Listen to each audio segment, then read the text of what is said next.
Curious ka ba sa bagong ADV 2025? You're on the right place. Sa video na ito ay pag-uusapan natin ang specs, features, kulay na available at price ng bagong Honda ADV. Let's start.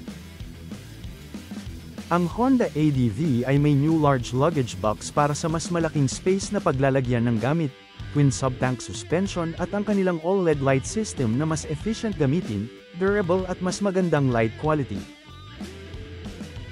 Ang Honda ADV ay mayroon ding new higher adjustable windscreen na magagamit ng rider kung saan sila komportable. New full digital meter panel na mas high-tech compared sa iba at Honda Smart Key. Ito ay keyless ignition system para sa convenience at safety ng rider ng Honda ADV. Mayroon na ring new USB charger and Honda ADV na bagay sa mga taong naglo-long drive, wala nang malulubat sa daan. Anti-lock braking system, ABS, wavy disc brake at new generation 157cc, 4-valve liquid-cooled, ESP Plus engine. Kasama sa mga bagong features ng Honda ADV ang idling stop system, LED tail light with emergency stop signal, ESS, at tapered handlebar. Narito ang mga specifications ng Honda ADV. Suriing mabuti ang mga specs para makapag-decide sa pagpili ng bibilhing motorsiklo.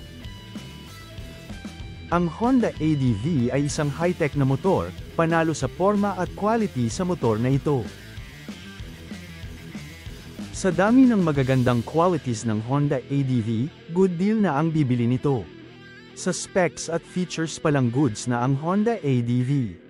Kahit sa appearance at performance.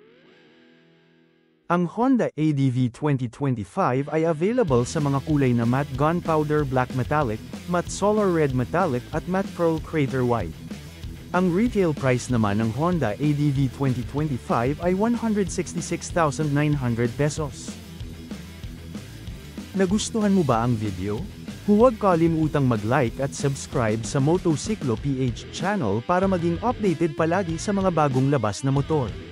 Salamat sa panunood at hanggang sa susunod na video.